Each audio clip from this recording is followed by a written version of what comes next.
Bienvenidos al podcast de Quantum Quip, un espacio para expandir conciencia, ver posibilidades y transformar nuestra realidad, con pura espíritu ciencia. Queridísimo Rodrigo, qué felicidad tenerte en este podcast.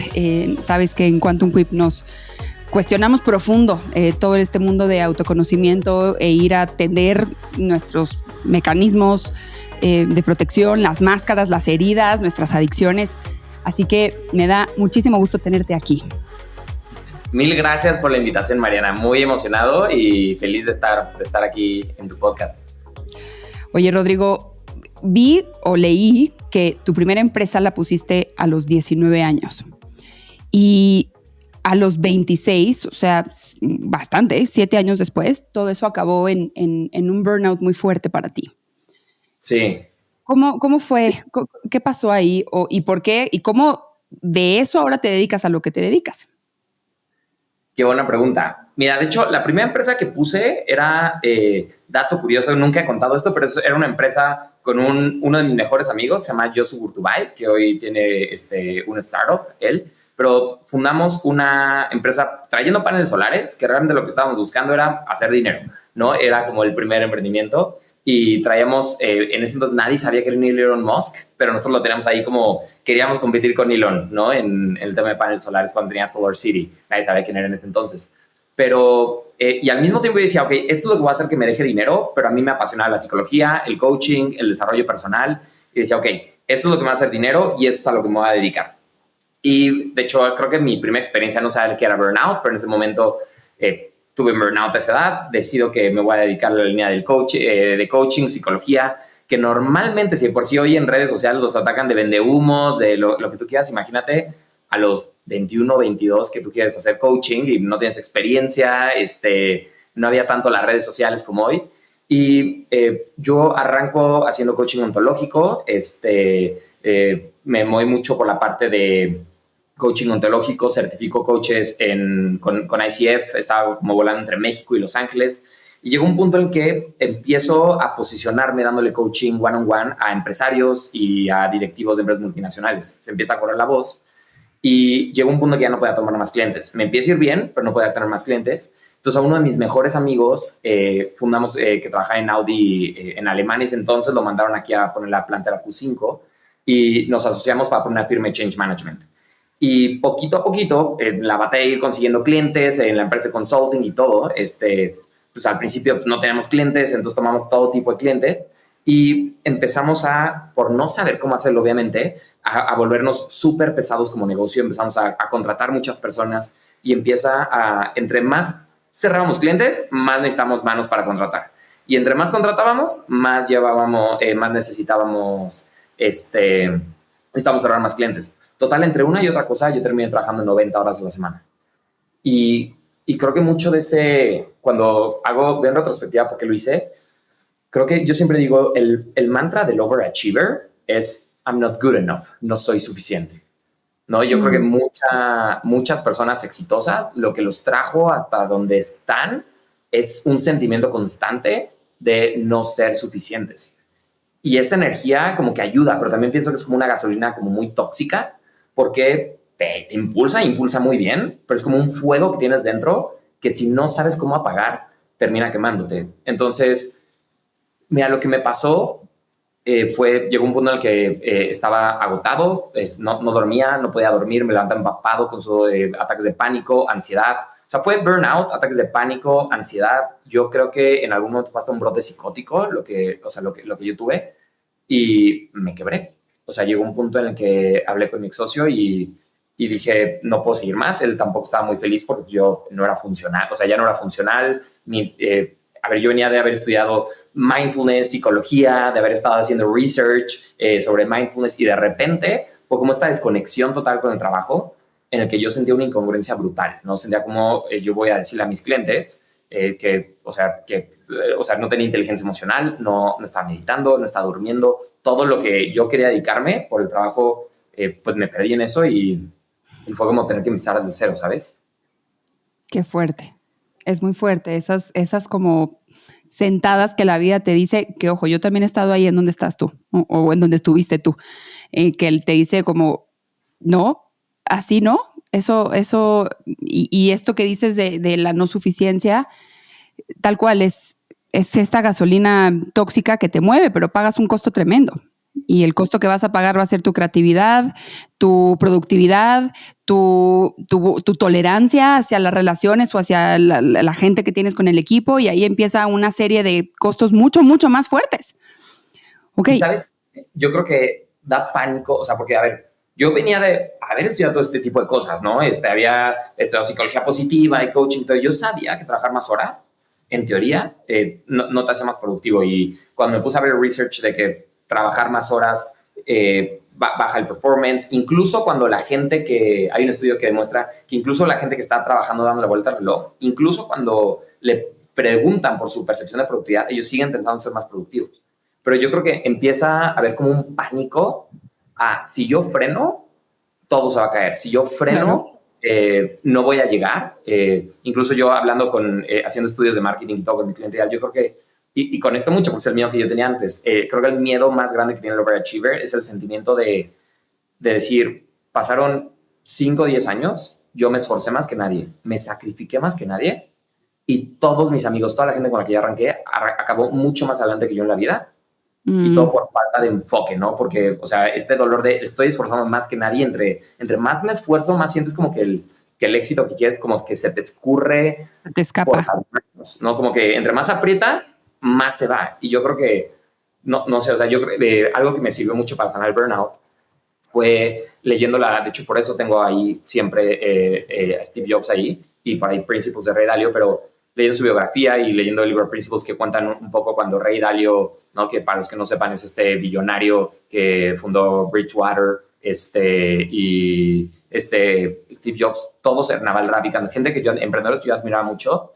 me di cuenta que todos habían tenido un punto de quiebre donde la vida les enseñó que así no, que era o cambias, o sea, Ray Dalio dice, dolor más reflexión es igual a progreso, porque cuando perdí la empresa me sentí humillado, sentía que no servía para ser líder, sentía que yo no podía emprender, me quedé sin la empresa que había fundado, cuando la gente me preguntaba ¿a qué te dedicabas? Decía, puta, tengo una empresa.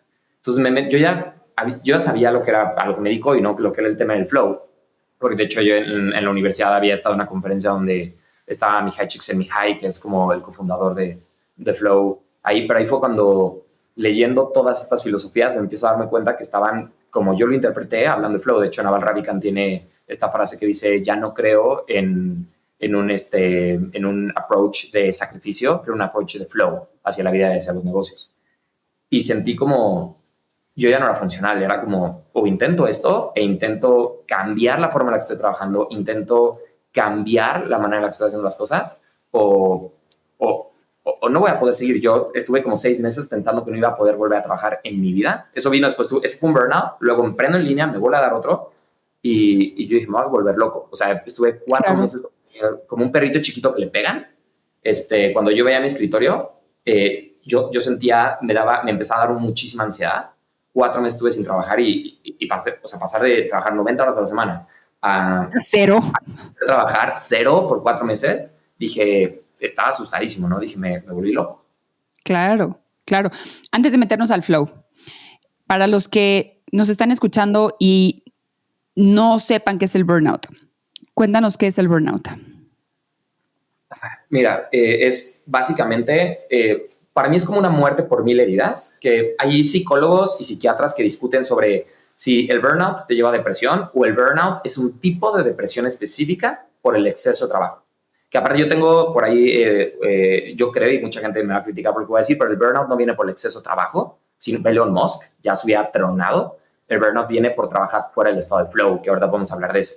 Pero básicamente es una depresión por exceso de trabajo y viene cuando el retorno que tú estás teniendo en la vida es menor de lo que le estás invirtiendo. Y no solo estoy hablando de dinero. El dinero es parte importante, pero cuando tú estás invirtiendo tiempo, esfuerzo, compromiso de valores, te estás entregando todo a un proyecto y de repente le das todo y poco a poco sientes que te da muy poco de regreso en cuanto a satisfacción, reconocimiento, diversión, dinero, todas las cosas que tú buscas de eso, es como que poquito a poquito le van bajando la música interna a quién eres, ¿no? Como que poquito a poquito se te va apagando esta flama y eventualmente pues terminas con el corazón roto en ese proyecto, ¿no? Como decía Steve Jobs cuando lo corrieron de Apple, decía, lo que lo ayudó a recuperarse, dice, me habían roto el corazón, pero me di cuenta que seguía enamorado.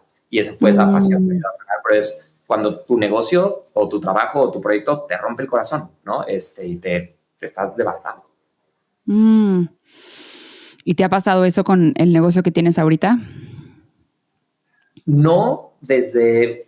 La otra estaba hablando con la empresa que yo tenía, la primera consultora, la venía mi ex socio y luego él se la vendió otra empresa multinacional de consultoría y hace poco hablé con uno de los cofundadores de esa empresa, estuvimos platicando y me dijo, ¿qué crees que viene, de dónde crees que viene el burnout? ¿No? Porque yo estoy como experimentando eso ahorita, etcétera, etcétera. Y estaba lleno a temas de productividad y muchas cosas de las que yo enseño como performance, estrategias de negocio y todo, pero dije, mira, yo creo que el burnout viene de trabajar fuera del estado de flow, obviamente, pero es esa cosa que nos lleva ahí, es no entender que aquí es a donde llegas. No hay ningún ¿No entender lugar qué? ¿Que aquí qué? Yo siempre digo, aquí es a donde llegas. Aquí no es a donde llegas. Ok. Igual llegar. ¿No? O sea, si no eres feliz con lo que tienes hoy, menos vas a ser feliz con no todo. Va a haber. Hay una ilusión de cuando llega ya, cuando... Ok. Y nunca llegas, ¿no? Ok, entonces, de lo que me estás platicando he captado como varias cosas. Esta como insuficiencia de no soy suficiente o no es suficiente lo que me está dando, o esta mentalidad de tengo que ir por más o falta más. Y esta otra que estás diciendo de o tengo que trabajar más horas para poder llegar a esa felicidad, es como una fórmula interna que te llevan derechito a un resultado que se llama burnout. Y por eso le dices, no sé, te pregunto, la muerte de las 1000 heridas. Tenemos todas estas heridas que te llevan a un tope, que te dicen, hasta aquí llegaste, hasta acá. Ok. ¿Te ha pasado a ti? ¿Has tenido este burnout? Varias veces. Yo el primer burnout acabé, se me olvidó el español. De repente me hablaban y yo, ¿cómo? Y si me volvían a repetir, y escuchaba las palabras, conocía las palabras, pero yo no podía hilar un enunciado, o sea, no podía entender lo que me estaban diciendo. Fin, se me olvidó el español y ese mismo día acabé en el hospital del nivel de estrés. Ahora, personas que están como adictas, esto fue hace mucho, esto fue hace como 10 años, pero personas que son como muy adictas al performance, al tengo que hacer más, a la productividad. Ese es otro, el miedo a no ser productivo, ¿no? También lo comentaste. Esa es otra como heridita por ahí de si no soy productivo, entonces todo se me va a caer. Personas que son adictas al trabajo y que no pueden dejar de trabajar. ¿Cómo solucionas eso? Cambiando tus valores. Que es lo más difícil de cambiar. Los burnouts que me dio fue un burnout de bienestar y high performance. O sea, ese fue el burnout más fuerte que me dio. Vino de una época en la que mi negocio estaba escalando. De repente vendo la consultora, arranco mi negocio en línea, me vuelvo un caso de éxito muy rápido como en el mundo digital. Yo era nuevo en estas cosas y paso de no saber nada a tener 2 cursos en línea el mismo año y estar escalando. Y de repente dije, ok, cuando yo decido hacer un curso de productividad, porque el primer curso que hice era cómo yo conseguía clientes de coaching de alto perfil, porque de ahí venía, ¿no? De tener clientes de coaching de alto perfil y de consultoría, como pero no enseña a vender coaching como hoy todo el mundo enseña en línea, sino como los clientes que yo tenía como lo hacía antes. Pero yo quería hablar de Flow por esto que me había pasado. Cuando lanzo mi programa de Flow, Productividad, High Performance, me da el síndrome del impostor. Y porque fue como, ¿tú quién te crees que eres? Yo tenía déficit de atención dispersa desde niño, problemas de salud mental. Yo no soy alguien productivo y enfocado como la gente se lo imagina. O sea, soy tremendamente desorientado por personalidad. O sea, estas habilidades veía de más estructura, ¿no? Más de energía masculina. Estaba viendo hace rato un podcast tuyo que hablabas de eso. Pero estas habilidades más de estructura, ¿no? De metas, de mantenerme organizado y concentrado, estas las aprendí, pero yo no nací así. Yo era más del lado creativo, desorganizado. Entonces, cuando yo hago este curso, que luego tuve que regrabar porque dije, ¿qué le voy a enseñar a la gente con esto? empiezo a leerme todos los libros que existen de productividad y consumo lo que yo llamo el porno de productividad, ¿no? Que realmente es como, es un estándar irrealista que nadie sigue, ¿no? Muchas veces, pero empiezo a tener una vida de levantarme a las 4 de la mañana, trabajaba modo enfocado, 90 minutos, alarma, me tiraba al piso, 100 lagartijas, regresaba, cada 5 minutos y tener una vida como un robot, ¿no? Como un militar, que yo no vivía así, pero cuando hago el curso empiezo como a apilar todas las cosas como de high performance y yo creo que y empecé a sentir que mi vida era miserable, ¿no? Me sentí un robot, sentía que estaba en una academia militarizada. Son demasiadas reglas. Demasiadas reglas, que a ver, hay gente que le funciona, hay una cosa que yo llamo estructura ideal para fluir. Perfiles de personalidad más racionales, les va a funcionar eso y está bien. Perfiles de personalidad más creativos necesitan menos. Ahí tienes que aprender a conocer y saber qué tanto necesitas vivir una academia militarizada o necesitas llevar tu negocio como Montessori. No decir, hoy no tengo ganas de hacer esto, qué tanto te riges, haces time management o haces manejo de tiempo o manejas tu fuerza, voluntad y tu energía. ¿Hacia qué optimizas? Porque diferentes perfiles tienen que encontrarse de diferentes maneras. Pero ahí haz de cuenta que pasa que algo sale mal en el negocio, esa misma semana mi mano derecha me renuncia y yo había quedado con mis amigos de irme a aventar del paracaídas ese fin de semana. ¿En Cuautla? Entonces, en Cuautla, exactamente. Ahí también fui yo, 3 veces. Cuando me aventé, Mariana, me pasó algo, yo no sé qué pasó, pero cuando estaba a punto de saltar el avión, yo estaba bostezando. Y ¿qué? Me aviento y ya, cuando bajo, todo el mundo me pregunta qué tal estuvo, etcétera, etcétera. Yo estaba como, como literalmente fue como, yo no sé qué pasó, pero ahí fue cuando en la noche, ese día en la noche, estaba ansioso por el negocio, porque no habían salido bien las cosas como yo esperaba, etcétera, etcétera. Y me dio un ataque de pánico y yo pensé que me iba a morir.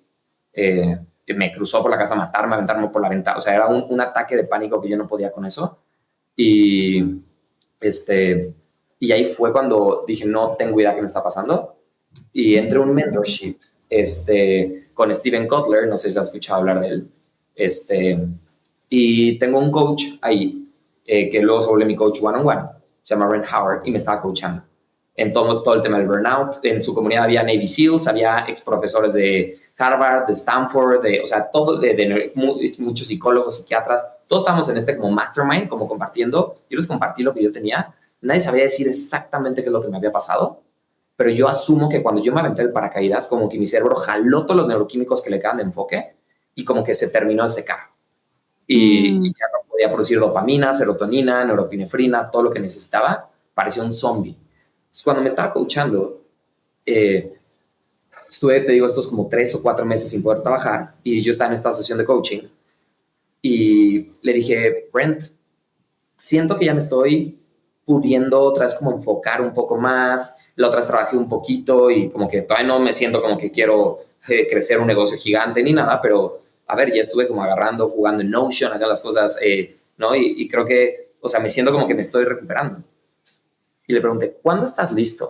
¿Cómo sé cuándo estoy listo para volverme a exigir como me estaba exigiendo? Nunca. Sí, se me quedó viendo como, este güey no entiende. Y me dice, no, o sea, como, o sea, señor, no sabes a dónde te llevó. Y me dice, Ro, ¿qué te hace pensar que te tienes que volver a tratar de la misma manera como te trataste que te dejó así? Y entonces como que a mí me hicieron cortocircuito los cables, porque ¿tú conoces a David Goggins? No. ¿Has escuchado hablar de él? Él es un Navy SEAL. Sí, claro, sí.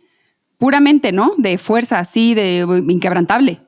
Exactamente, es un Navy SEAL que tiene un libro que se llama You Can Hurt Me, no me puedes lastimar. Y es como el ícono a nivel mundial de disciplina, fuerza, voluntad, de energía masculina, como no te rindas. Es el tipo de persona que sube un video diciendo, ¿cuál es mi propósito? ¿Por qué te preguntas eso? Yo te pregunto, ¿por qué no te levantas más temprano? ¿Por qué no trabajas más duro? ¿Por qué no? Es el ícono del hustle y del sacrificio y trabaja más duro. Que yo no sé si estoy muy de acuerdo con eso. Es lo que justo este coach que yo tenía hacía ejercicio con él, eran amigos. Y yo le digo, Brent, ¿cómo carajos te atreves a decirme que me exija menos si tú haces ejercicio con David Goggins. Y ¿sabes qué me contestó? ¿Qué?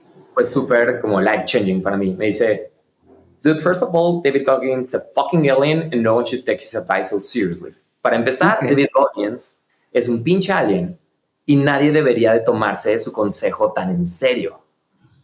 Y me hizo una pregunta que para mí como que lo cambió todo y me dijo, y aparte de eso, Ro, ¿en serio quieres vivir como un Navy SEAL? ¿Quieres vivir como un militar?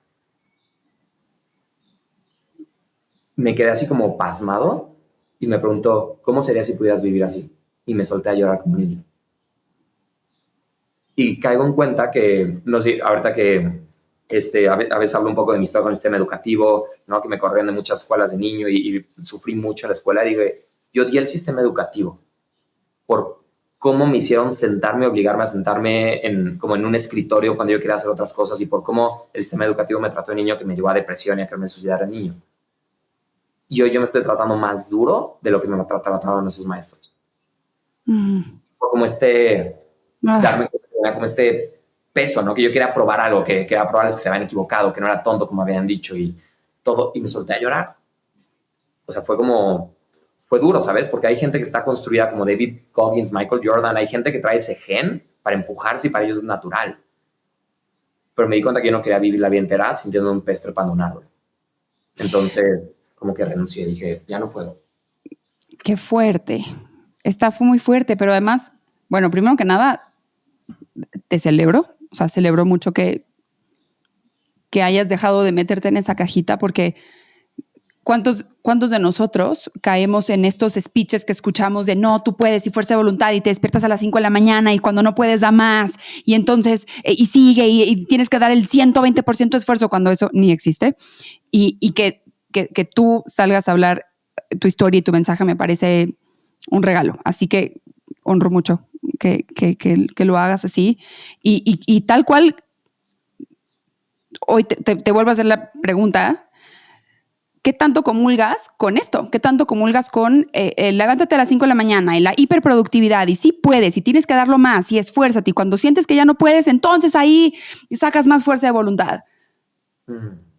Qué buena, es una gran pregunta, es una pregunta profunda. Porque, ¿quién tiene razón? ¿No? Porque, a ver, por un lado tienes como a la gente que dice... Mira, yo me he dado cuenta que hay dos perfiles de gente que más te sacan de flow y de este estado, para lo que la gente no sepa qué es flow, este momento donde sientes que todo fluye naturalmente. Poner esfuerzo no cuesta trabajo, en inglés le dicen effortless effort, o esfuerzo sin esfuerzo. Tu mente está todo lo que da, como en la película de Limitless, donde Bradley Cooper le fluyen las ideas como mantequilla por el teclado, tienes una claridad mental profunda, tu cuerpo Delicioso. no se cansa, ¿no? Entonces, las dos personas que he identificado que más quieren el estado de flow son... el tipo de persona que dice, relájate, hermano, tú solo fluye. Si no se siente bien, no está bien. ¿No? Que yo le llamo como el hippie de Burning Man, que, a ver, hay un momento para eso. Y luego está el workaholic, ¿no? Que no sabe cuándo frenar, siente culpa al descansar. Entonces, y esas dos personas son las dos personas que más se sacan del estado de flow. ¿Tanto el hippie también? Sí, porque el flow no es rendirte y el flow no es esforzarte. El flow es saber cuándo esforzarte y cuándo rendirte. El flow es lo que pasa en medio. Te estaba escuchando hablar sobre energía masculina y femenina. Entonces, una metáfora que yo le puedo poner a la gente es que ponte a pensar, pero el mar es caótico, ¿no? Como la energía femenina. El océano es artístico, caótico, está en el momento presente, no lleva ninguna dirección, está bailando de forma artística, caótica. Y luego un barco penetra el océano, entra al océano, ¿no? La energía masculina penetra la energía femenina para poder navegar el océano. Si el barco es nada más femenino y solo suelta y se rinde, no va a llegar a ningún lugar. Va a dar vueltas en círculos. Si ese barco es muy masculino y va en dirección, no se rinde, no suelta, cuando la marea suba y el océano se ponga caótico, y los negocios son así, ¿no? Hay buca, hay incertidumbre, hay volatilidad, ¿no? Así es la vida. Cuando la vida o los negocios se pongan caóticos, ¿qué le va a pasar a un barco que no sabe rendirse? Lo van a hundir. El barco tiene que saber ¿Cuándo puede ganar esa batalla? Y entonces el barco tiene que entender que existe un momento para esforzarse, sacarte de tu zona de confort y crecer el músculo y empujar ahí. Y hay un momento para soltar, rendirte y dejar ir. Porque el burnout no viene del estrés, viene de no saber manejar el estrés. ¿Sabes? El burnout no viene por trabajar muchas horas, viene por trabajar cuando tu cerebro ya no está produciendo neuroquímicos de flow y trabajas en base a culpa, fuerza de voluntad y estás sacrificándote. La gente de repente, o sea, hay high performers que no lo sienten como un sacrificio. Hay veces que yo, cuando me recuperé, trabajo a veces que ya no sé, la línea entre trabajar y no trabajar se ha vuelto borrosa. Ya no sé, estoy jugando, estoy trabajando, ahora estoy platicando contigo de temas que me interesan. Esa línea se vuelve borrosa. Yo puedo estar todo el día trabajando, pero si mi cerebro no sabe que estoy trabajando, no se puede quemar. Porque o sea, los neuroquímicos de mi cuerpo, no mi biología, no es una biología de esfuerzo, de sacrificio. Mi estrés está en un nivel óptimo para hacerme sentir bien. Entonces, regresando a todo esto, eso fue como una perspectiva espiritual, ¿no? Pero si lo vemos, la ciencia y la psicología lo corroboran. Podríamos hablar que, por un lado, está el tema de mentalidad de crecimiento como de Carol Dweck, ¿no? Que habla de a través del esfuerzo, a través de el trabajo duro, tu cerebro, tus habilidades, todas estas crecen como un músculo. Así como el músculo se tiene que estresar para romperse, así lo mismo pasa con tus habilidades. Te tienes tú que estresar en tu negocio a veces, abrumar, eso es normal para poder crecer. Y es la mentalidad de crecimiento, o lo que Angela Duckworth llama grit, que es la mezcla de perseverancia más pasión, o como Steven Kotler lo define, que me encanta, que es la habilidad de dar lo mejor de ti cuando te sientes, dar lo mejor de ti cuando sientes peor que nunca. To give your best when you're at your worst. A veces la vida no nos deja otras, ¿no? O sea, todos nosotros vamos a enfrentar momentos. Puede ser un deadline en un negocio, puede ser algo nos pasó, que dices, me rompieron, quiero sentarme a llorar y no me queda de otra. Me levanto y peleo, porque no hay de otra. Eso es la mentalidad de crecimiento. Pero por otro lado, hay otro concepto en psicología que se llama match quality, o calidad de compatibilidad, que tiene que ver con hacer lo que te gusta, con que vas a tener mayor performance cuando estás alineado a lo que quieres, cuando disfrutas lo que haces. Entonces, en estas dos cosas, Mariana, lo que tienes que entender es la mentalidad de crecimiento de Carol Dweck. Hay una frase que a mí me movió mucho porque así me sentí toda la infancia, que dice, se la atribuyen a Einstein, aunque dicen que Einstein nunca la dijo, ya es que todos se lo atribuyen a Einstein, pero dice, todo el mundo es un genio. Pero si tú vas a juzgar a un pez por su capacidad para trepar un árbol, va a crecer la vida entera creyendo que es estúpido. Ahora, la mentalidad de crecimiento es el decir, soy un pez, pero hoy la vida me pusieron enfrente de un árbol y no me queda de otra más que trepar el árbol. Y cuando el pez se obliga a trepar el árbol, se va a dar cuenta que tiene músculos que no sabía ni que tenía, que puede mover músculos y aletas que no sabía, y va a desarrollar unas habilidades que así evoluciona el humano. A lo mejor le empiezan a salir patitas y se vuelve un, ¿no? Y así evoluciona. Sí. ¿No? Renacuajito y sale el árbol. Pero por otro lado, el match quality es todo lo contrario, es decir, si soy un pez, o sea, a lo mejor la razón por la que no trepo un árbol es porque soy un pez, o la razón por la que soy tan malo nadando es porque soy un chango. Es conocerme a mí mismo, y lo que yo le digo a la gente es, no tengas miedo a salir de tu zona de confort o poner el esfuerzo por periodos cortos, porque es así como el músculo crece. El músculo se tiene que romper para crecer, se llama hipertrofia. Pero no pienses que la vida entera se trata de estar rompiendo el músculo porque lo vas a quemar. Los mejores partidos se ganan jugando en casa. Es más fácil ganar el partido jugando en casa. No construyas, si eres un pez, no construyas tu negocio en un árbol. Sal al árbol a entrenar, a expandirte, a conocerte, pero regresa.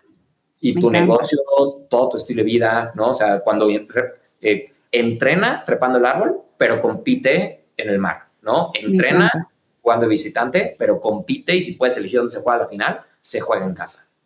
Me encanta.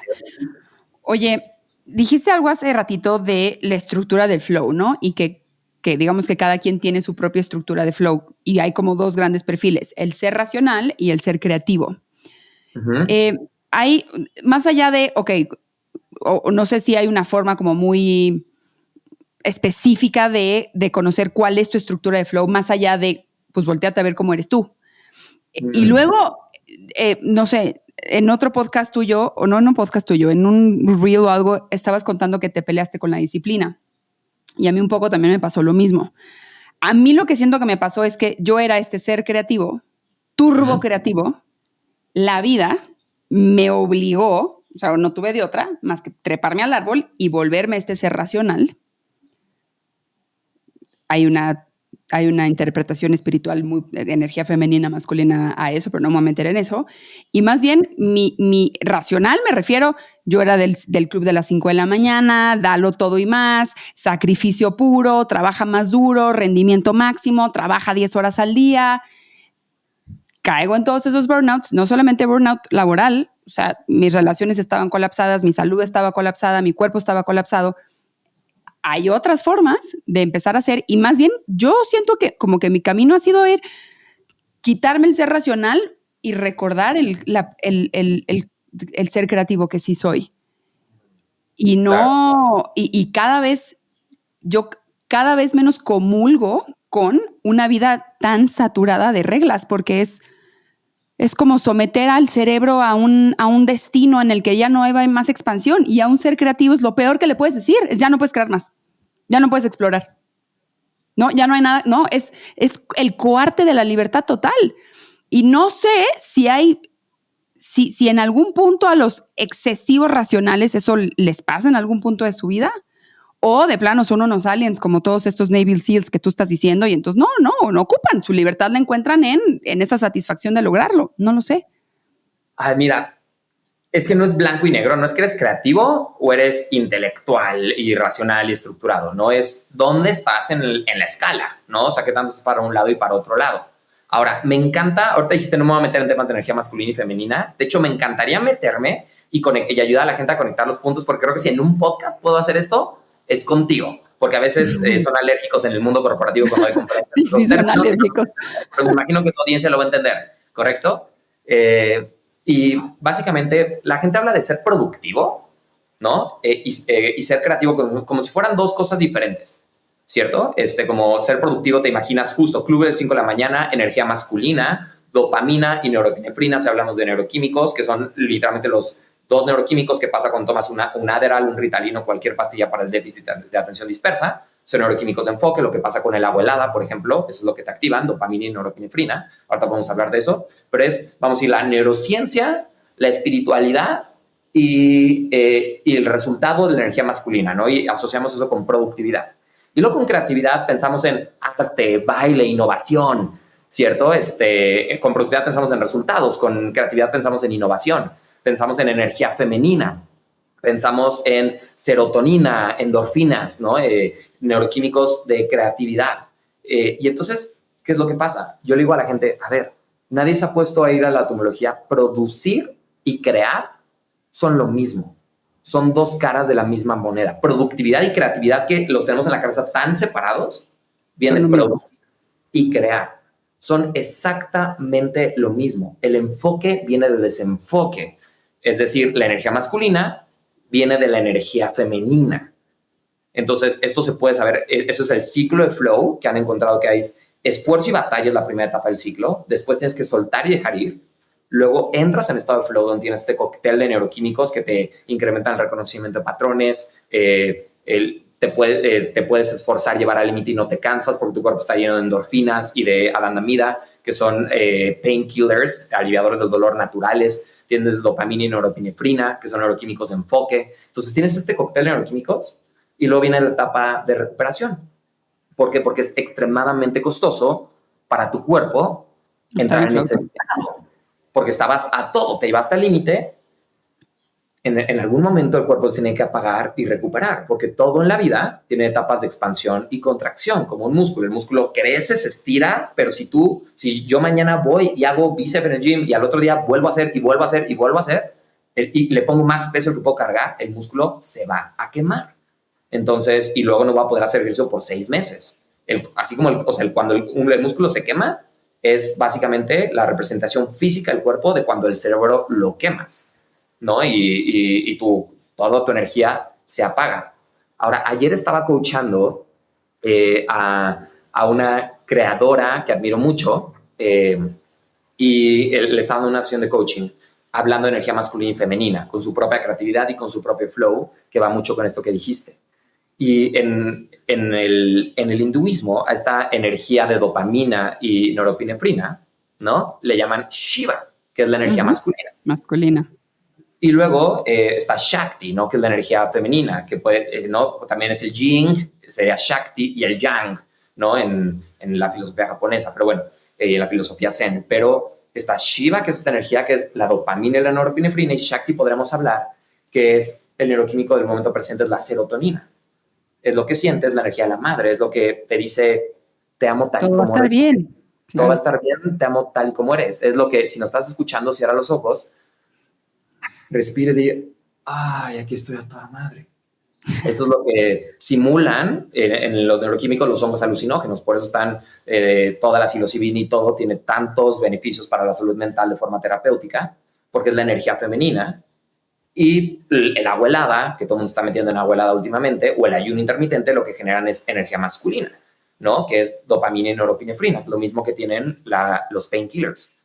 Ahora, en la filosofía del hinduismo, yo una vez investigando sobre esto, yo dije, a ver, está Vishnu, Brahma y Shiva, ¿no? Que son como los creadores del universo. Y yo dije, ¿dónde está Shakti? ¿No? Porque yo sabía que era eso, entonces como que dije, ¿dónde está? Le pregunté una vez a la inteligencia artificial, queriéndome entender más a nivel espiritual en esta filosofía cómo pasan los neuroquímicos, y dice, Shakti, incluso en el Shaktismo, no es un dios en sí, sino que se representa a través de diferentes figuras, que luego son las parejas de estos dioses, como Durga y todo, pero Shakti vive, ¿no? Es esta energía que vive dentro de todos ellos. Ellos no estarían vivos si no fueran sin Shakti. Y de hecho hay una versión que le llaman, no es Shiva, que es la energía masculina, le llaman Shava, que es este dios todopoderoso, que es el dios de la destrucción, del momento del futuro, no de la transformación.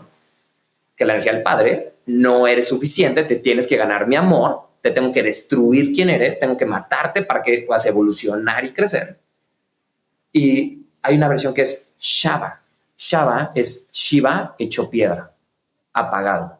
Es como si se hubiera vuelto piedra, que es cuando Shava se queda sin Shakti, sin la energía femenina. Y es básicamente, yo creo que el burnout es un poco, te vuelves Shava, es espiritualmente. Yo le dije a esta persona, era una emprendedora muy exitosa, que tiene mucha energía femenina, pero igual por estar leyendo libros y todo, hay gente que los dos admiramos como Alex Hormozi, o estar haciendo lanzamientos muy en la parte de negocios, etcétera, etcétera, siguió muchos mentores que la llenaron de energía masculina. Me dijo, me siento desconectada de mi creatividad y todo. Y le enseñé unas imágenes que había hecho con ChatGPT, que si quieres luego te las paso, y esto lo hacemos video para que las pongamos acá y la gente lo pueda ver visualmente. Le dije, tú eras esta, ¿no? Que eras Shakti. Te trataste como Shiva, al punto que desconectaste tanto de quién eres que te apagaste y te perdiste. Le puse eso y se puso a llorar. Y creo que a mí me lo tuvieron que explicar como con neurociencias, pero ella que hacía yoga, etcétera, etcétera, de una forma espiritual, entendió lo que le había pasado, ¿no? Que es lo mismo si te pones a pensar, lo puedes ver desde una perspectiva psicológica, de neurociencias o espiritual, pero es me saqué tanto de mí, me esforcé tanto que perdí ese fuego interno, lo apagué, ¿no? Y ya no lo puedo prender. Es muy fuerte. Todo el sentido del mundo. No siento que solo pasa como en el mundo laboral, nos pasa en todo. Por ejemplo, todos llevamos femenino y masculino adentro, ¿no? O sea, todos traemos Shiva y Shakti adentro. Claro. Todos. Por la cultura en la que vivimos y todos estos libros y todos estos mentores el hombre está muy desconectado de su Shakti, de su energía femenina. Y entonces acaban siendo Shava, como dices tú. Y súmale todas las creencias limitantes de la cultura hacia el hombre de no puedes sentir, no puedes llorar, si lloras se cuestiona lo que eres, no eres nadie. O sea, es muy fuerte el camino que tiene el hombre enfrente. Pero si una mujer que tiene acceso a su Shakti, esa Shakti no es protegida, es obligada a asumir su masculino.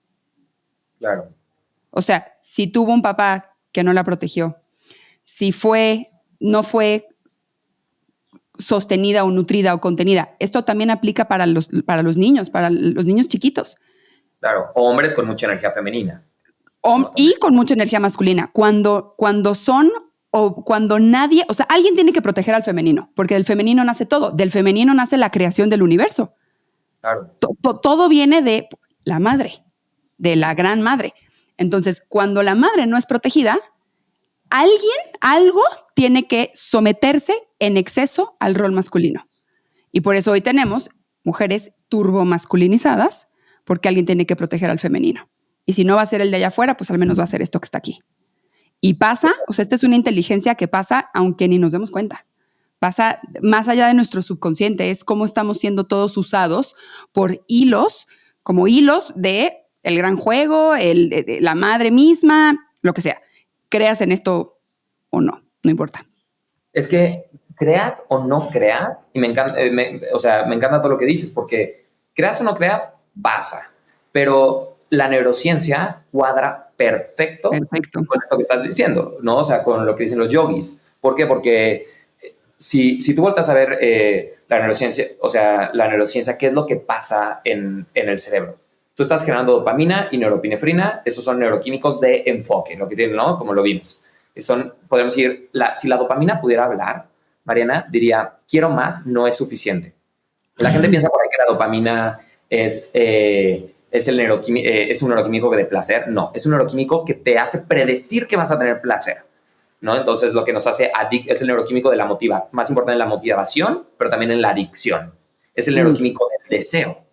Pero como dice Naval Ravikant, el deseo es un contrato que haces contigo mismo para ser infeliz hasta que no consigues lo que quieres. La dopamina, y podremos meternos en temas de neurociencia, si yo ahorita tengo un shot de dopamina, mi dopamina va a bajar. Eso quiere decir, va a subir, pero después va a volver a baseline. Crash. Voy a sufrir porque no la tengo, porque no tengo eso mismo. Entonces, el eslogan que mejor describe lo que es la dopamina es el de Sabritas, a que no puedes comer solo una. Ya. Pues, es estúpido cuando la gente dice, ay, dame un bocado para probar, ahora lo vas a querer más. Porque la primera vez te dio un pico de placer, pero ahora sufres por no tenerlo. Pero es que ahí entra un apego, ¿no? O sea, está la mente ya pegada a eso, a ese resultado. Por eso la gente muy dopaminérgica logra muchos resultados, pero nunca es feliz. Como cuando Elon Musk dice que literalmente en su biografía cuentan que compró Twitter, vuela luego a Tesla, arregló un tema de un motor, la gente estaba asustada, no saben si felicitarlo, si no, entra y pum. O sea, no hubo un instante para frenar, decir, acabo de comprar a Twitter. Su mente, pero tienes que entender el pasado de Elon Musk, lo que vivió y cómo él tiene que vivir en flow. Y él, o sea, es un cerebro que yo creo que si le hacemos un fMRI funciona muy diferente al cerebro promedio, pero él literalmente vive en flow y juega en videojuegos en flow y todo para no quemarse, pero tiene que entrar en el libro lo llaman demon mode, entra en un flow muy negativo, pero muy como de guerra, pero para aguantar, porque es lo que tuvo que crear de chiquito porque él vivió casi en una guerra, ¿no? En su biografía. Pero fuera de Elon Musk, como el 99% de la gente no es Elon Musk. ¿No? Gracias a Dios. Sí necesitan frenar, ¿sabes? Y gente muy dopaminérgica es gente que dice, ya lo tengo todo en la vida. Tengo el dinero, la casa, el perro, el éxito. Y no. Soy miserable. Esa es la dopamina. Pura dopamina es el fuego que te da vida. Pero si solo tienes ese fuego te quema por dentro. El siguiente neuroquímico del enfoque es la neuropinefrina. Neuropinefrina, si lo digo mal. O noradrenalina también se llama. Y si pudiera hablar, nos diría, me gusta pero me asusta, me encanta pero me espanta. Es eso que sientes antes de aventarte un paracaídas, de subir un escenario, de meterte al agua helada. Esa es la neuropinefrina. Entonces la dopamina te hace desear, te enfocas porque lo quiero, dámelo. Si te quito lo que estás comiendo de la boca, es como, dámelo. O te quito el celular a la mitad de un reel con el que estás clavado, dámelo. Es la dopamina. La neuropinefrina es como, ¿no? Te acelera el corazón, te eleva la energía. Es lo primero que necesitas para entrar en flow. Entonces necesitas elevar tu energía y enfocarla. Todas las cosas que elevan y enfocan nuestra energía, por eso las metas claras, elevan nuestra energía, por eso el paracaídas, nos jalan al momento presente esos neuroquímicos. ¡Pum! Te vuelves uno con lo que sea que estás haciendo. Ahora, el problema es que si te mantienes ahí por mucho tiempo, tu cuerpo naturalmente se empieza a relajar en lo que estás haciendo. ya no te estás esforzando, sino que la actividad que haces, ya sea tener sexo, ¿no? Es el sexo tántrico, ya sea trabajar y ese momento que dices, terminé hoy lo que normalmente termino de lunes a viernes. De hecho, hay estudios en McKinsey que han encontrado que trabajando en Flow eres 500% más productivo. Ya se publicado en Harvard Business Review. Pero es como la película de Limitless, que dices, no comí, no fui al baño. En ese momento, en esa dimensión, la distracción y la procrastinación no existen. Nada que tengo que poner mi celular en una caja o esconderlo. Puede estar vibrando, sonando, tú no te diste cuenta. El techo se puede caer, no te diste cuenta que te cayó. Porque lo que empieza a pasar es que empieza a soltar, a entregarte a lo que haces. Y tu cuerpo libera óxido nítrico, que abre la puerta para que, aparte de la dopamina y norepinefrina, entra un neuroquímico de energía femenina, la serotonina, que ya hablamos. Si la serotonina pudiera hablar, diría, ay, todo es perfecto tal y como es, aquí estoy a toda madre. Es lo que apaga ese fuego o se mezcla con ese fuego para, normalmente son neuroquímicos y está en el momento presente, ¿para qué vas ahí? Pero literalmente el flow es cuando estás moviéndote hacia el futuro en el momento presente. Está la energía masculina y la energía femenina. La productividad y la creatividad se están volviendo uno, están bailando juntas para producir resultados. También viene la dandamida, que le llaman el bliss neurochemical, o el neuroquímico como del placer. Por eso la experiencia es tan placentera y es adictiva la experiencia porque la disfrutas, no te duele y tienes endorfinas y oxitocina. Eso explica por qué en las culturas organizacionales la gente tiene el sentimiento de somos uno, te amo, ¿no? Nos cuidamos las espaldas. En la guerra los soldados te juntan de esa manera y dices, no te dejo atrás. Crea este trabajo en equipo y la adandamida junto con las endorfinas son painkillers naturales, alivian el dolor. Por eso no te cansas, por eso Danny Way cuando saltó la muralla china en patineta, se lastimó el tobillo, se regresó y con el tobillo fisurado la saltó y dio una vuelta aparte que no lo tenía planeado en el aire un 360 y no lo sintió. Por eso peleando puede ser que en un accidente o algo y entraste en flow, claro, te lastimas. O sea, tu cuerpo está diseñado para juntar la energía masculina y femenina para llevarte a alto desempeño. Y lo que a mí me vuela la cabeza es que Adam Grant encontró y lo publicó en el New York Times que durante la pandemia todo el mundo empezó a tener temas de salud mental y las únicas personas que no tuvieron problemas de salud mental en la pandemia eran las que reportaban trabajar en flow. No solo te hace 500% más productivo, te hace, según estudios en Harvard, tienes 3 días de creatividad aumentada y otros estudios hablan de que eres 4 o 5 veces más creativo, sino que aparte es la clave de la felicidad y la salud mental en el trabajo. Si estás trabajando en flow por estos neuroquímicos, son neuroquímicos de juego, se siente como juego, es imposible quemarte aunque trabajes más horas que Elon Musk.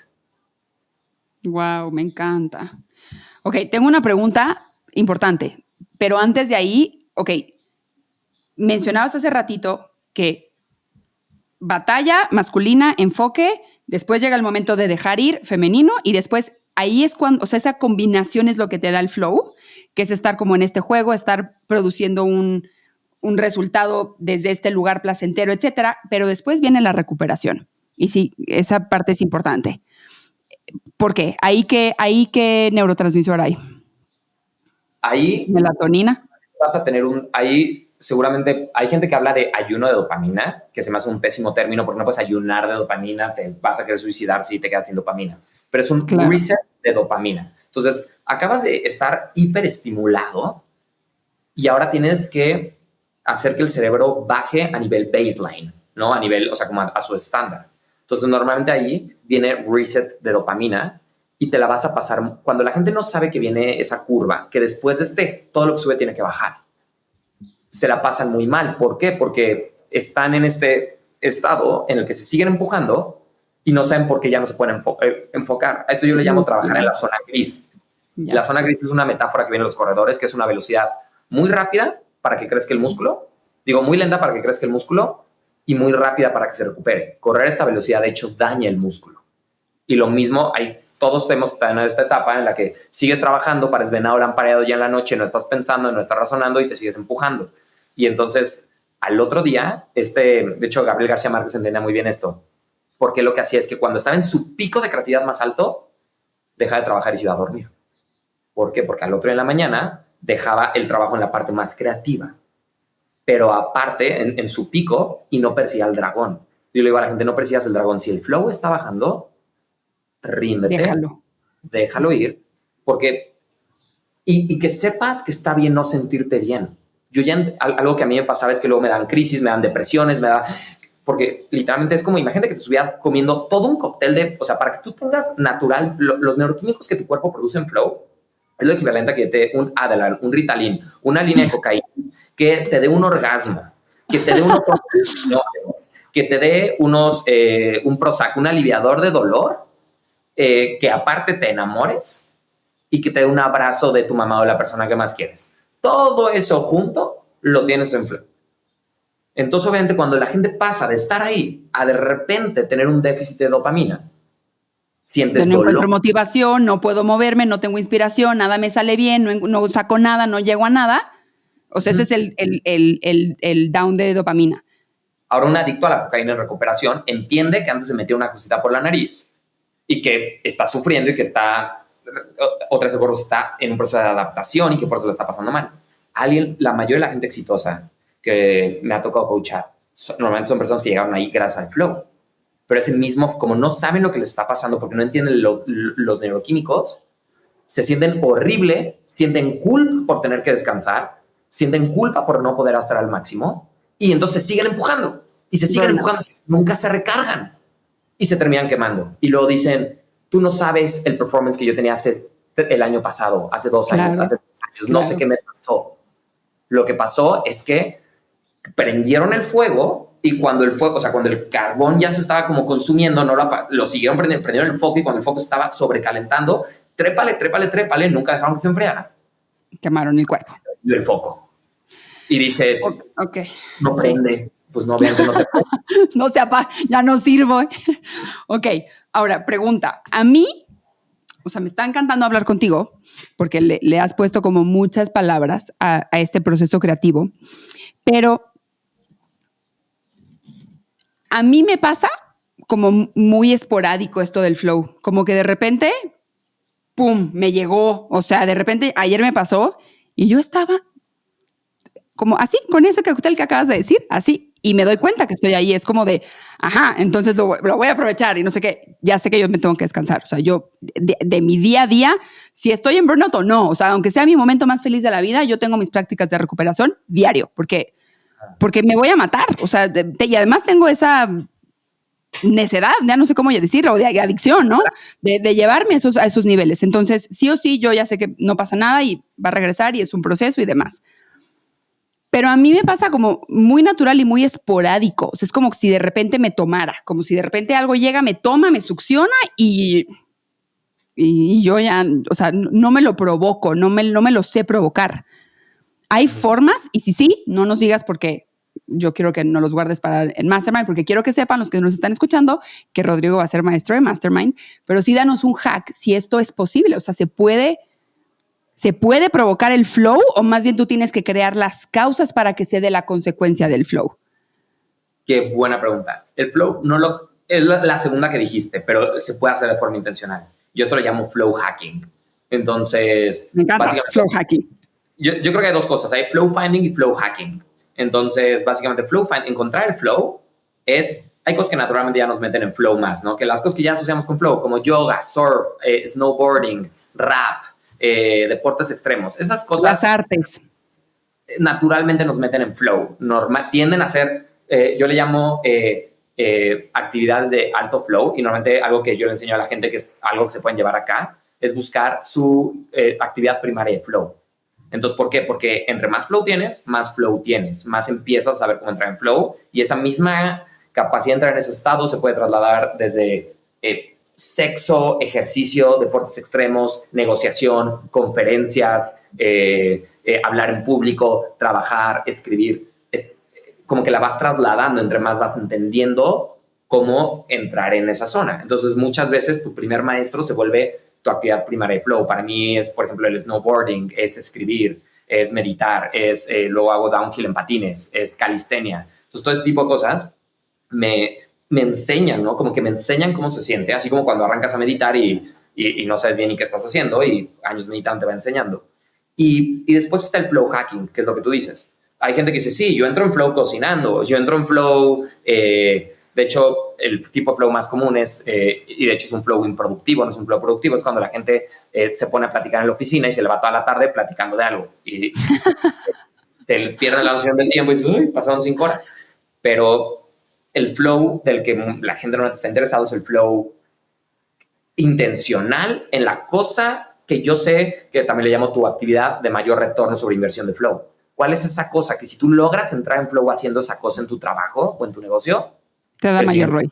5 o 10 veces más. Para gente es crear contenido, para otros es escribir, para otros es hacer análisis de datos, para otros es hacer ecuaciones financieras, ¿sabes? Pero otros es vender. Pero ahí sí lo que tú creas, hay unas cosas que se llaman detonadores de flow, Mariana, que son básicamente cómo yo voy hackeando, cambiando mi estilo de vida, la forma en la que trabajo, la forma en la que organizo mi tiempo, la forma en la que incluso organizo mi espacio físico, la forma de si hay luz que me da en los ojos.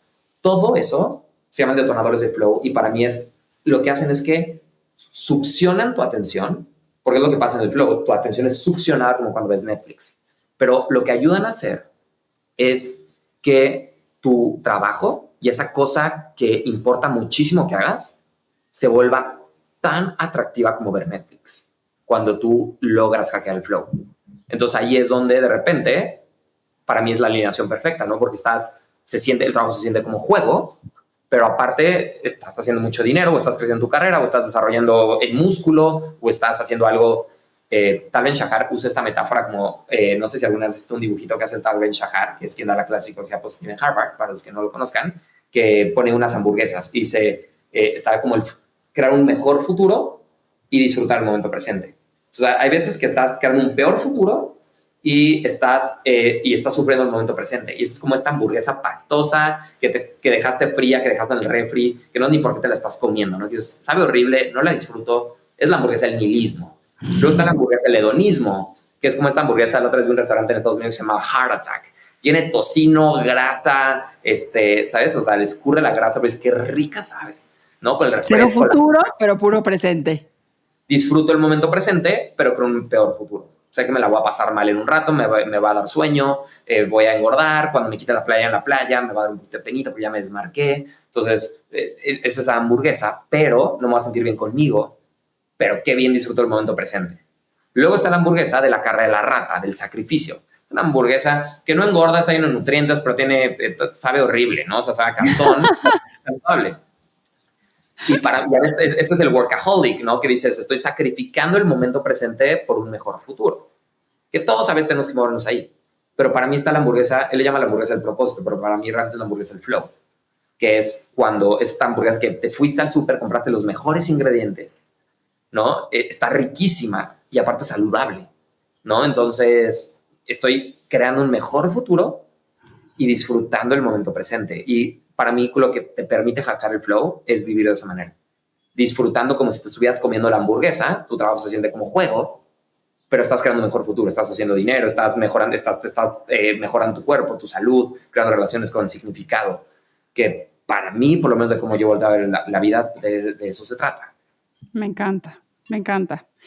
¿Cuál es tu actividad primaria de flow?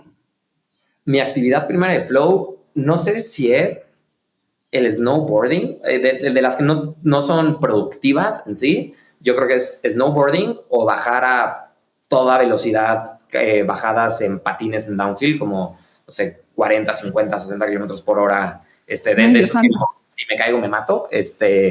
Así. Eso es, yo creo que mi actividad primaria de flow, lo que más me hace sentir vivo, pero cambia. Y yo creo que mi trabajo es esto que estoy haciendo contigo. De hecho, yo no tengo idea por qué no he hecho un podcast, porque creo que ya lo tengo. Luego te voy a pedir tips porque disfruto mucho hablar con gente con la que conecto, sesiones igual en mi comunidad donde yo me enchufo, me pones a hablar de flow o de negocios y de todo y para mí no es ningún trabajo, ¿no? Se siente dar coaching también, dar conferencias, o sea, en el trabajo. Eso yo creo que es lo que más me mete en flow. ¿El tuyo? Me encanta.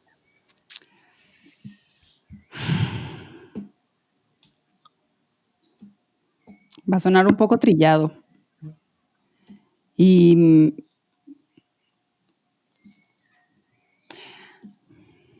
todo lo que tenga que ver. Es que me pasa, por ejemplo, me pasa mucho cuando estoy en solitud, o sea, cuando estoy sola y estoy en un contexto de algún texto espiritual. O sea, buscar a Dios. De verdad, buscar a Dios es a mí lo único que me ha hecho sentir completa. Yo creo que en otra vida fui monja o algo, o seré monja en otra vida, pero como no sé, es una, no sé qué flow es, pero es un flow diferente que me hace que tengo un propósito, que va a un mejor futuro, que es un juego increíble, que también me lleva a crear muchísimo. Incluso, por ejemplo, ¿no? Cuando me obligo a parar, cada 2 meses yo tengo que parar, entonces ya son mis sistemas, ¿no? Ya es mi flow hacking. Entonces, cada 2 meses yo tengo que parar, me voy de retiro, tengo que ser paciente, tengo que ser estudiante, tengo que yo seguir nutriéndome, porque pues si no, el fuego me quema, ¿no? O se me seca la creatividad. Entonces, cuando me voy de vacaciones, de repente, de la nada, así, ¡brum!, me llega la idea de un taller y yo, no vengo a hacer taller, no vengo a trabajar, páralo. Y de repente, ¡brum!, o sea, así, instantáneo, no lo puedo ni evitar. Y es como de, sí me gusta mucho lo que hago. O sea, sí amo mucho lo que hago y estas como, es que yo siento que mi proceso creativo es más de desintegración que de estar integrando. Me tengo que destruir yo, me tengo que desintegrar yo y lo que surge de ahí es lo que no sé, como que sale más pegado, más conciso, más duro, más sólido. No, todavía no tengo las palabras para eso. Pero yo creo que esas acciones cuando las hago es lo que más se parece al flow. O sea, cuando estoy escribiendo algo que me está o estoy como llegando a ciertas conclusiones y estoy escribiendo algo que hasta poesía, que no soy poeta, ni soy de escribir palabras, ni tengo esos talentos, ahí siento que es cuando más, siento que es como un juego. Me encanta eso que dices porque el flow como en el ámbito espiritual, por ejemplo, si yo pienso como en los mentores del flow, ¿no? Que yo creo que a veces es el mensaje de las 1000 caras. Yo solo creo que yo traigo esto al mundo de los negocios y al mundo de los negocios digitales, pero realmente para mí la primera persona que habló de flow fue Lao Tzu, que escribió el Tao de Ching, que es la filosofía del taoísmo. Y luego Yoda es otro maestro de flow, que en Star Wars, ¿no? Cuando estás alineado con la fuerza, ese es el flow, también lo llaman así, ¿no? Y luego Mihaly Csikszentmihalyi fue el cofundador de la psicología positiva, que de hecho fue increíble porque yo conocí lo que es el flow en vivo con él, ¿no? En persona, dando una conferencia sobre el tema. Ahí entendí toda mi vida y dije, esto es a lo que yo he sido adicto toda mi vida, ¿no? Por eso no estaba motivado a poner atención en la escuela, pero no me podía caer 27,000 a los 10 años, 27 veces de rasparme las rodillas andando en patineta y me enchufaba y no lo podía dejar. Y luego Steven Kotler fue un mentor mío que lo lleva al ámbito de, es un autor, escribe deportes extremos, pero lo lleva al ámbito de trabajo. Y mucho de lo que hablan ahí en Flow Manera, en YouTube y todo. Y la razón por la que yo le agradezco mucho a Steven Kotler, fue un gran mentor, pero desconecté mucho de su manera de entrar en Flow y creo que eventualmente me empezó a sacar de Flow, seguir su framework, que es que él es muy racional. Entonces, cuando eres muy racional, el Flow tiene hipofrontalidad transitoria, que en español quiere decir que tu mente no usas más tu cerebro, sino que se apaga tu mente consciente. La misma parte que tú entrenas en el mindfulness, que es la corteza prefrontal, en Flow se apaga. Se apaga. Por lo tanto, toda la gente que no quiere, o sea, y la psicología lo le cuesta trabajo, ¿no? Yo vengo de ahí a hablar de espiritualidad y le cuesta trabajo hablar de cosas que no puedes explicar, pero Elizabeth Gilbert habla del flow un poco como lo hablas tú, que le llama que como que estás canalizando, como que visitan ideas. Y de hecho, hasta cuando Steven Kotler, le hemos preguntado como, a ver, ¿qué onda con la canalización? ¿Qué pasa? Y dice, a ver, yo no sé si existe a Dios o no, si canalizas a Dios, al universo, a Rumi, a quien tú quieras. Lo único que yo estoy diciendo es que cuando tú lo canalizas, es lo que está pasando en el cerebro, ¿no? Estos son los neuroquímicos que está pasando. O sea, si sí existe, o sea, si yo no me meto en ese ámbito, o sea, como que no me quiero meter en esas aguas, pero, porque aparte lo llevan mucho al mundo corporativo, igual que yo, que en el mundo corporativo no puedo nunca hablar de esto, porque yo creo que me sacran, ¿no? Se linchan. Pero, pues no, pero más bien como que pierdes credibilidad, ¿no? Que son temas que no se tratan tanto ahí. Pero yo creo que es un buen punto de entrada entenderlo desde el punto de vista de neurociencia. Claro. Pero eventualmente, mientras más buscas flow, a las personas como tú, que van conectándose más, yo creo que les empieza a pasar es que ya no pueden entrar en flow desde una perspectiva lógica. Yo esto le llamo una procrastinación espiritual, que estás despertando más y más, y esa procrastinación que a veces sientes de no quererte sentar a hacer las cosas, no es más que tu alma gritándote, Mariana, por favor, así no. Please, no. Please, no. Yo no quiero, yo no vine a hacer esto al mundo, y es una rebelión de tu alma haciendo un statement que dice, así no. No. Fíjate, eso que estás diciendo, bueno, a mí me pasa mucho. A mí me toca hacer algo que yo no quiero hacer. Ojo, no estoy diciendo de las cosas que me tocan de hacer como un adulto responsable funcional. No, o sea, cuando tengo en la mesa que me llega un proyecto y genuinamente no lo quiero hacer y me obligo a hacerlo, sale mi peor ser, sale mi ser más bajo. O sea, no soy un ser agradable. O sea, no va a ser por ahí. Entonces sí ha sido más. Te digo, yo siento que yo estoy recordando mi lado creativo. Estoy como que saliéndome y llevo un tiempo saliéndome de todas esas reglas de la racionalidad. El escepticismo es otra regla. El querer tener la razón, la lógica, que son fórmulas maravillosas y funcionan muy bien para muchas cosas. Y claro que sí hay que tenerlas. Como para el aeropuerto. Imagínate un aeropuerto sin eso. Es un caos. O sea, no. O sea, la energía masculina es increíble. Me fascina. Un aeropuerto, un hospital tiene que ser energía masculina. Un aeropuerto también. Pero yo siento que no todos tenemos que ser una sola cosa todo el tiempo, porque eso nos va a limitar. Eventualmente nos va a limitar. Pero incluso no solo el hospital también necesita energía femenina, porque alguien tiene que sanar al paciente y ser empático. Y tu negocio, por muy femenino y espiritual sistematizado. Que sea, a ver, yo vengo del mundo vengo de haber estudiado psicología, luego estudio coaching ontológico. Y cuando yo conozco a mi socio, que venía de Audi en Alemania, de la planta de coches, y juntamos fuerzas, yo era el yin, yo era la energía femenina, yo era la energía masculina, gracias que yo aprendí de él. Yo nunca tuve un trabajo corporativo, ¿no? O sea, yo quería hacer un doctorado en Stanford, fui a aplicar para ser maestro Research Assistant, y mi maestro me dijo, vas a odiar ser Research Assistant, me rechaza, me salgo de la universidad y digo, fuck it. O sea, digo, no va a terminar la universidad, me salí como un año antes de terminar la carrera de psicología y me salgo de la universidad y entonces nunca tuve un trabajo corporativo. Empiezo a certificar coaches ontológicos, ¿no? Que dentro de la escala del coaching yo creo que es como de las partes más intangibles, ¿no? Coaches del ser. Y crezco allí, dando conferencias, totalmente femenino lo que hacía. Pero yo no podía crecer un negocio porque no entendía las cosas que hoy entiendo de marketing, de cómo estructurar una oferta, de cómo resultados. Resultados. Entonces, claro. La mayoría de los coaches, terapeutas y todo ahí también se están muriendo de hambre muchas veces porque no conocen la estructura del negocio. Y para mí necesitas las dos. O sea, para mí necesitas los engranes, que son la energía masculina, pero si los engranes no le pones el aceite, que es la energía femenina, esos engranes van a estar oxidados. Claro. Entonces, ambos, o sea, yo creo que todos los negocios, obviamente hay unos más pesados de energía masculina, no es lo mismo una fábrica de coches que un negocio de coaching, consultoría, espiritualidad, de información, uno es más masculino que el otro, pero ambos necesitan juntarse, no llegas a ninguna manera. De acuerdísimo. Ahí es en donde todos mis años de ingeniería y de corporativo me ayudaron a mí. Claro. Buenísimo, Rodrigo. Voy a dejar aquí todas tus redes sociales, pero por favor dinos en dónde te encontramos. Súper. Mira, las que más uso son Instagram, que es rodrigo.lor, y YouTube, que igual, mi nombre, son las que más uso. Te digo, también estoy en Facebook, en X, pero estoy en todos lados, pero realmente las que uso son Instagram y YouTube.